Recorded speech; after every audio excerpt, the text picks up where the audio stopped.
Hey everyone, welcome back to another episode of Harlots and Hearses. I am your host, Grace Artis, and this episode is inspired by two things. One, I was feeling kind of a little nostalgic this week and thinking about my time back when I lived in Charleston. And it was kind of like reminiscing on my time there, really missing my friends and stuff. So it got me thinking about this paper I wrote in grad school over taverns in colonial Charleston and drinking culture. And so that is kind of what this episode is all about. So kind of taking a step away from doom and gloom that was Jamestown and death. This episode is going to be on a much lighter, much more fun note of things while still kind of having that harlots and hearses fun little twist. So that is going to be the episode today. So if you love drinking, if you love colonial history, if you love taverns and disorderly houses, stay tuned. This episode is for you. So without further ado, I am not having a coffee right now with me because have had 5 today, and I don't think it will be good for me to have a 6th. But I am drinking a full thing of water, so get yourself a drink and join me and learn more about some taverns in Charleston. So kind of when everyone thinks of Charleston, the first kind of things you do is when you're planning your trip is you're going to figure out where you're going to sleep, where you're going to eat, and where you're going to drink. More so the drinking and the eating. Well, if we somehow created a colonial time machine, and we were to go back in Charleston during the 1700s and the colonial era, those people, they were just like us, and they were thinking the same things, like, where are we going and what are we going to do? And the answer that would kind of solve all of that, you would go to one singular place, and that would be the tavern. So we kind of already touched on this. Sorry, thirsty. We already touched on this when we were talking about the Covent Garden ladies and how the tavern played like a really pivotal role and kind of like where everyone would congregate. And that was still very much the case in Charleston. Like I said, the colonies were heavily inspired and took direction from Britain at the time for their culture and entertainment. And so we see that with taverns. In a single tavern, you can find drinks, you can find a meal, a clean bed, stable for your horse, payment, and you can conduct business gatherings. And just like we were talking about with the Covent Garden and the Covent Garden list, you could also find women there to warm your bed depending on the tavern. Now, in the colonial city, the taverns were the lifeblood and social center. They kind of were the reason, and you can make the argument, and I did make the argument in the paper I wrote, that Charleston would not be the city that it was without the taverns, that the taverns were where essentially made the city. They were social and business centers, places of entertainment. Also, and this was kind of also the main part of it, the taverns were a means that Charleston's elite could control the populace, which is huge if you think about that. Now, if you are obsessed with the whole idea of just drinking in colonial America, like as a whole, and how alcohol shaped America, I have 2 really good books for you. So the first is Taverns and Drinking in Early America by Shannon Salinger. That was just a phenomenal book and hugely what inspired the paper I wrote. And then the next one was The Alcoholic Republic. Everyone makes a comment of water wasn't stable to drink, so everyone was just drinking alcohol. That is really an understatement when you just go back and look at literally just how much people were drinking at the time. It's kind of insane. So just a little bit of background of Charleston itself, and one of the reasons that I was drawn to Charleston and kind of what led me there. One of the reasons that I chose Charleston and why I love Charleston as a city specifically and for colonial reasons was it was one of the only cities that was specifically set up for non-religious reasons. Like the people who flooded there weren't seeking to go to Charleston because they were fleeing. They were not like the pilgrims who were fleeing because they wanted religious freedom or anything like that. The people who were coming to Charleston were doing it more so for purely economic reasons. Like the whole founding goal of Charleston was to enrich the lords, profiteers, and the crown through the production of cash crops and the exportation of valuable natural resources. And also because Charleston was one of the colonies that was founded later, 1670s, thereabouts, they were also able to take the knowledge of the colonies that had come earlier and build upon that and kind of learn from their past mistakes. So because of this, Charleston was kind of hailed as an Eden, a land of economic opportunity. And because of that, it had a large influx of colonists from London and Bristol to kind of claim the ground and make Charleston their home. And due to the success of cash crops and the self-sufficient nature of the colony, an elite planter class kind of emerged. And so it was wealth and not a family name that determined a person's social status, which was a huge difference that we would see, that they separated how things were done and how things were done back home, how things were kind of done already in Jamestown, for example. Jamestown was still kind of going off of the family name. And we saw kind of that going off of like the class based over who your family was and if your family was connected to the lords coming over. And so Charleston was different because it was all about wealth and how much money you actually had. And what also set Charleston apart is it was a port city, and it was a flourishing port city.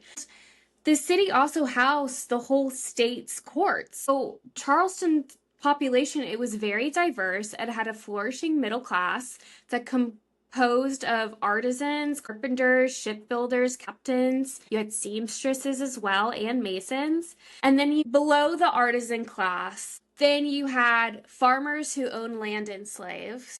And then below that class was farmers who did not own slaves. Then you had squatters. And then on the lowest colony was the enslaved themselves. Now, what all of the English brought over was English culture, and more importantly, the English love of public houses and taverns and drinking. And so if you've ever been to Charleston, and for those of you who haven't been to Charleston, there's kind of three main big streets downtown in the peninsula. So the two big ones are Meeting Street and King Street. Those streets go north to south, and they run parallel to each other. You can't miss them. They pretty much make up all of Charleston. You're either on King Street, and today that's where you see all the bars, a majority of the restaurants. Over, you have Meeting Street, which is more so when you get further downtown in the peninsula, like off Meeting Street, you'll have Market, more so some more bars and restaurants when you get further down the peninsula, but it's more so housing now. And then you have Broad Street, which intersects the both and runs perpendicular, so it goes east to west. Now, back in colonial times, and when I'm referring to colonial, I'm referring to really like 1700s, so like 1700s to like 1780s. This is like the key period in which I'm referring. Charleston at this time will pretty much make up a rectangle. It's called like the Four Gates. The reason behind that is Charleston was actually part of a walled city when it was first created. So one really cool thing about Charleston, it is one of three walled cities from the colonial period, with the other two being St. Augustine and then Quebec. So the reason it was walled, it was for its own protection when it first got started. And because it was originally walled, that meant that part of the original colony, and still in the 1700s going out, a lot of Charleston was centralized to the two streets that I mentioned. So Broad and Meeting Street, those were the two most popular streets during this period. So a lot of the taverns that I'm going to be talking about, they were all kind of located around those two streets. And it was actually called the Four Corners is what I'm going to refer to. So it was around the four corners house the Court of Common Pleas, the General Sessions, the Exchange Building, St. Michael's Church, and the town's watch house. So on this intersection, that's where you could find all four of those buildings. So that's where you could pretty much do all of your daily business. And then while all that was going on, so if you weren't at church, you weren't at court, you weren't at the Exchange Building, then you could find your time either at the Sparrows, the Dillon, or the Holidays Tavern. And those were three very popular taverns during this period. And fun fact is the Dillon's Tavern, also for a brief period, also served as the temporary site for the Court of Justices. And that is where the rulings and the court rulings would also be posted and read aloud to the tavern's patrons. And this was a thing you have to look for it, but there is like a little plaque outside. I think the building is now a bank, but I always used to love doing this on ghost tours because where the Dillon actually used to stand. So in 1776, there's an account from a patron that actually remarks of British soldiers setting up gallows. And that was very popular during this period because it was during British rule. But the gallows would be set up kind of wherever the British soldiers saw fit. Ultimately, it would get regulated to a specific hanging place.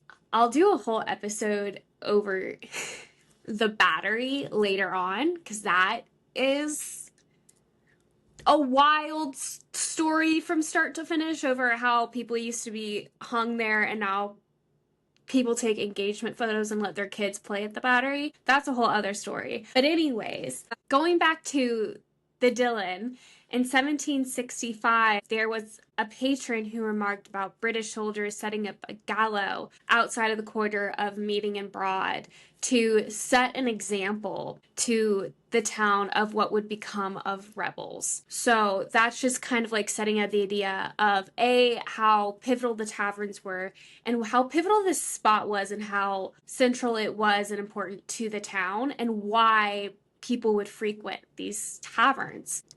Going to like the kind of alcohol you could be expected to consume here. You could have anything from beer and cider or harder liquors such as rum. And rum was one of the leading factors contributing to public drunkenness during this period. And this is like from an account of a event being held at Dillon's Tavern in 1762. So 45 people were in attendance. There were 45 bowls of punch. The punch was alcoholic. It was most likely rum-based. 45 bottles of wine with an additional 92 glasses of alcohol being held.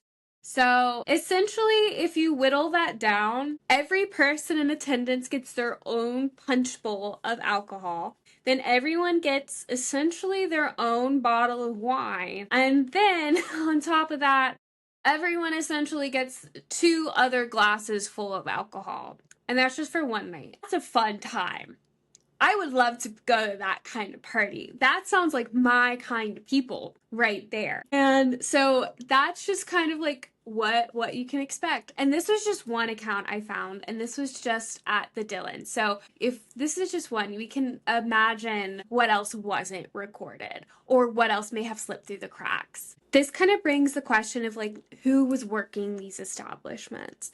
Because if you're serving that much alcohol, you have to at least hope in part that someone of a sound mind is running it. So the elite planter class of Charleston, they were behind the scenes pulling the strings over who was running the taverns. And not only that, but who was being allowed into the taverns. Because this elite planter class, they felt like people of a respectable nature should be the ones running the taverns. And mainly because they knew the social economic impact the taverns had on the city of Charleston. And because of this, they were wanting it's a means to control the populace. And so one way to do that is to control the people who are running the taverns. So that's why we see in advertisements for the taverns, we see owners placing advertisements that call for sober men with previous tavern experience. And also another reason why they would want sober men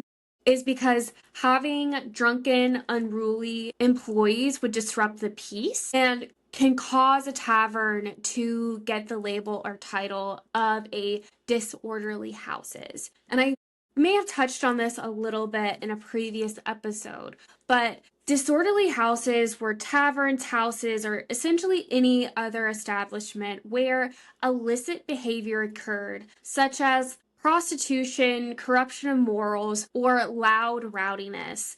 And one of the reasons you didn't want to get this title of a disorderly house is because you could get fined and you could get jail time, which is bad. But one of the main reasons you did not want to be titled a disorderly house is because if you were charged with it, you would permanently lose your liquor license. And if you lose your liquor license, then you're not a tavern and no one would want to come to your establishment. And it also shows, like, the liquor license also shows another way that the ruling elites controlled the people of Charleston, because these liquor licenses, they were only given out twice a year by the two justices of the peace. And there are a lot of stipulations for who received it. So your application could be revoked, or you could receive a hefty fine if you were of the artisan class, or if you were convicted of running a disorderly house, or, and more importantly, and this shows even in what we know that the colonists back then were racist, is you could either get convicted or lose your license if you were charged either serving alcohol to a freedman or an enslaved person. So in part, by then forbidding certain people from obtaining a liquor license, from being like artisans or carpenters and shipbuilders, you're also kind of reducing the number of establishments that cater to those people. And in part because there was a fear of potential drunken problems that were associated with those classes. And that also goes in part with the fear that the racist, and this also ties back into racism as well, of if we are giving alcohol to the freedmen or the enslaved people, and if they get drunk, that there's racist undertones with that party, with the stereotype that that race, if provided alcohol, will not work, which is not the case, but that was the stereotype that was provided. It's another means of control. And it was another way to set parameters of who could be allowed into the taverns at the first place. And the Carolina Board of Justices went as far as enacting a law for it. It was the Enactive Bettering of Slaves, which stated, if any keeper of tavern or punch house or retailer of sold liquors shall give, sell, or deliver to any slave any beer, cider, wine, rum, brandy, or any other liquors or strong liquors whatsoever, without the license or consent of the owner or such person, every person so offending shall forfeit the sum of £5 current money for the first offense, and the second offense £10, and shall be bound in the reckonance of the sum of £100 and current money with more sufficient securities before any of the justices of Court of General Sessions. So essentially what this act did is it ensured that no enslaved persons or freedmen was served alcohol without the permission of their owner. And furthermore, it acted like a big brother, which it created and allowed for the patrolling and entering of taverns suspected of even serving quote-unquote disorderly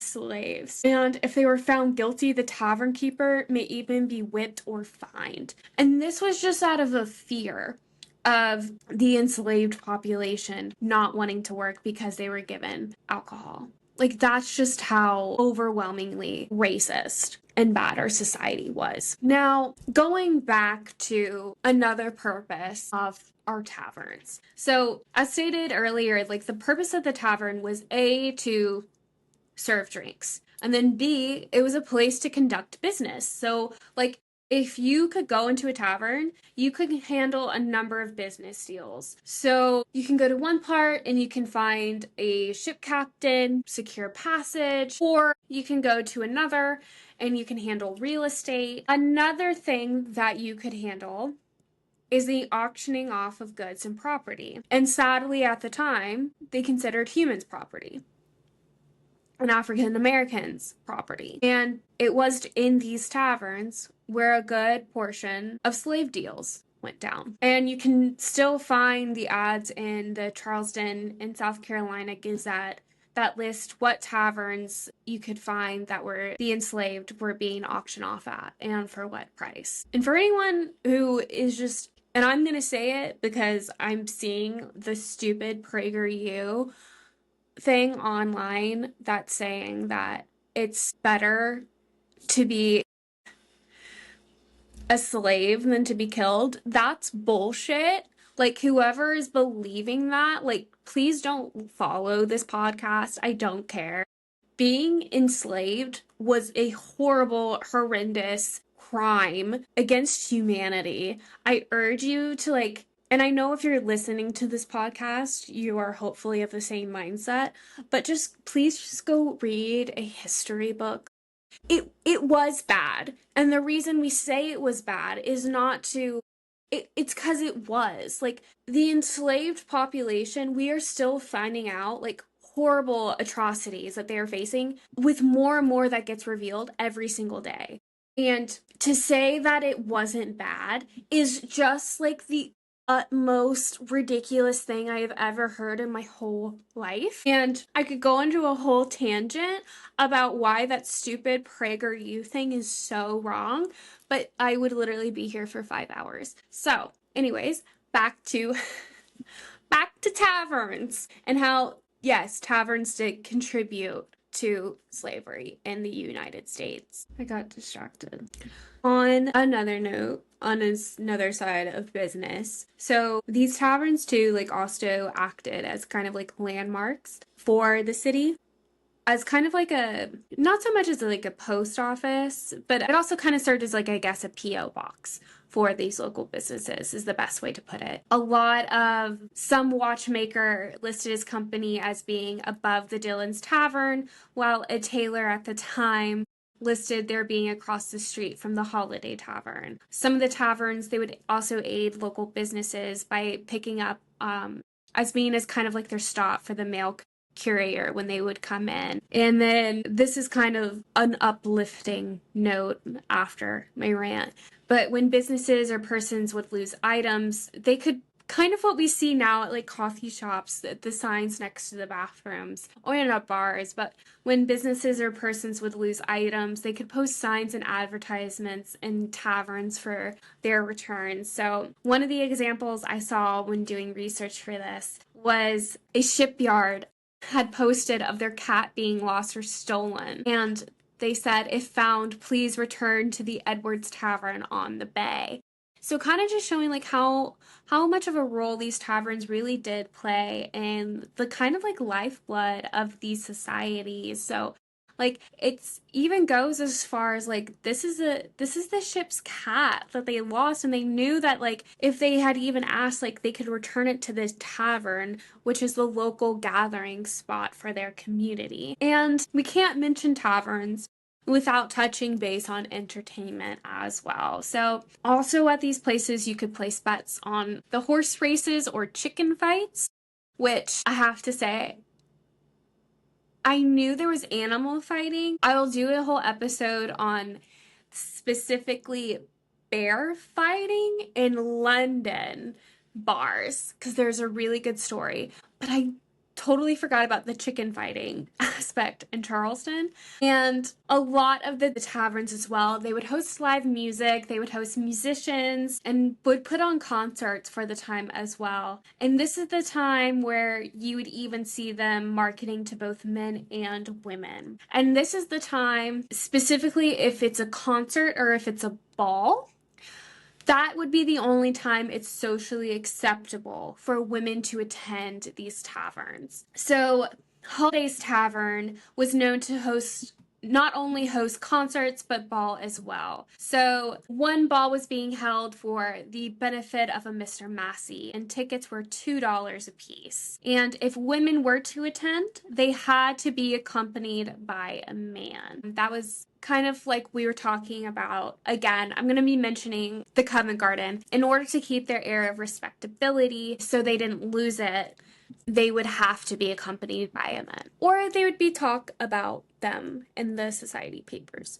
which you didn't want. They also had other forms of unique entertainment. So one tavern boasted of hosting a slack rope performer, and then the other one at Dylan's Tavern, you could see a scientist perform an electricity show. So these were all different things that you could go and do at the taverns besides just drinking or conducting business. So as far as what was written about an experience, so at a Monday night at one of these taverns, a visitor to Charleston remarked that a Monday night at the club, and this was at a tavern, consisted of men playing cards, feasting, and indifferent wines. And due to the amount of alcohol consumed, the interactions could get quite rowdy. As some of the club's conversations were oblique as their positions, the only thing intelligible in it was oaths and goddams, and the rest was inarticulate sounds like rabbles frozen a thawing,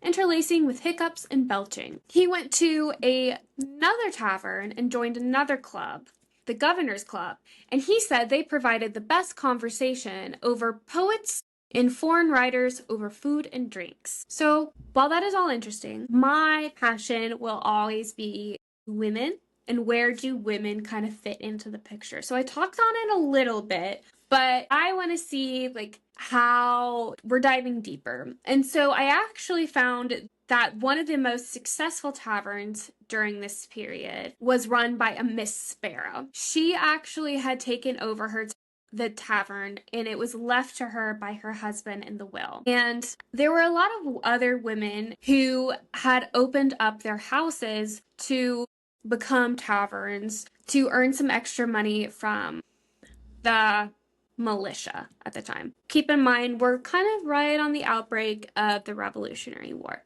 And where there's military men, there will always be men wanting to drink. But we have to keep in mind that where women are involved, there are always societal expectations for how women are supposed to act. And tavern life did not always follow those expectations. Women from upper elite were expected to be models of virtue. So not only to their husband and children, but to like other women as well. So when women like Miss Sparrow were running taverns, she was kind of the exception. Because women, typically when they were running taverns, they had a way higher risk of getting charged with running a disorderly house. Now, remember, technically, like, it's not illegal to do prostitution. Taverns did cater to sexual desires of people of Charleston. It was a known thing. It was a port. Where there's a port where men are coming in,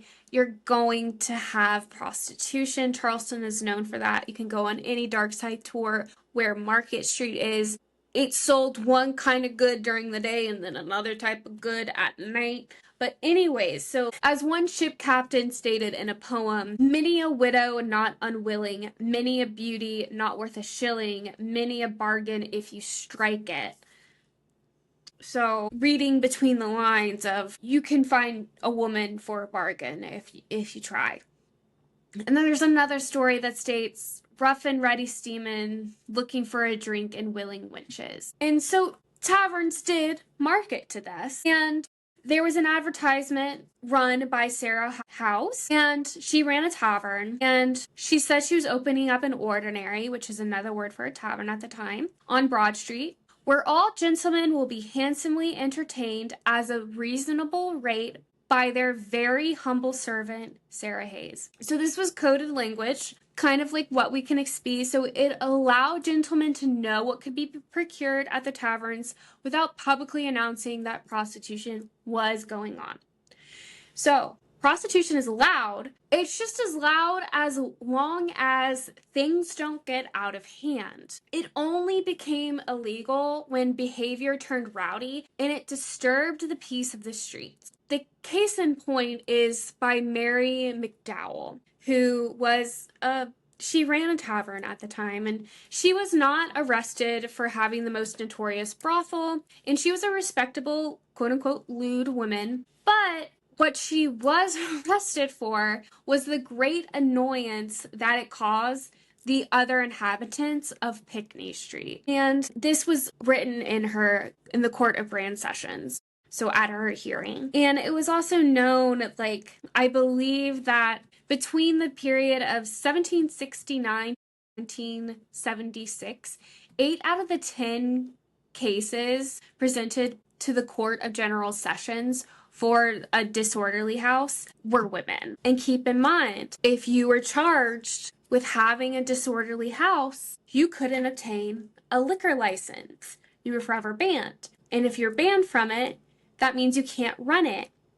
So it's another means by which the elite is trying to police and control women and bar them from entering in the scene again by saying, hey, we see you. We see what you're trying to do. We're not going to let you do it. It's policing of gender. And the reasoning behind the disorderly house and disorderly crime charge is it was believed that this woman with the lewdness and the morals would corrupt those around them, both young and old. And it's really important to note that the men who used the services of these women in the houses, they were not charged. The blame was resting solely on the women. And kind of what we see is as this is building and growing, and as more women in disorderly houses are starting to grow, and as that there's starting to grow more public outcry, and it shows also the control of the upper class and their views towards these establishments and their people they're serving and who is running them. You kind of just need to see what happened at Chalmers Street. So Chalmers Street was known as Mulatto or Bursford Street. It was lined with brothels and taverns. So there was a lot of public outcry because of it, and city officials forced the inhabitants of these places to move to the outskirts of town, which got the title of Dutchtown. By moving all of these people to the outskirts, kind of set the moral tone for how the planter elite wanted this prime city center to be. Which is really funny if you think about the actual behavior of the planter class and the atrocities that they were doing on their plantations, but that's a whole other conversation. Okay, this is gonna be it, but I do want to kind of just dive into a little bit more over how the women of Charleston were perceived at this time. So there were differing accounts. So one tells of the women of Charleston had the most charming manner, and this came from the Marquis de Lafayette, from Hamilton. He describes the women of Charleston as very pretty, very simple, and of the most charming cleanliness. And then you have this person from Virginia, who felt the women of Charleston were not of the best nature. They remarked that the Carolina gentlewomen had a horrible vocabulary and were not of the nature of keeping themselves neat. So two vastly different things, and they could both be true. And I just think hearing both of those accounts, it just paints just a great picture of what Charleston is and what Charleston continues to be, just depending on how you're looking at it. Taverns in Colonial Charleston were the lifeblood of the city. They provided a space where masses could come together under one roof. Businessmen could hold meetings, politicians could gather. They hosted balls and concerts, entertainment. But the taverns, we can't forget, and I think it's really important as well, they also served a very dark function as well. They were a marketplace for slave trading, and the planter class punished and charged anyone that served anyone that did not have the skin color as white.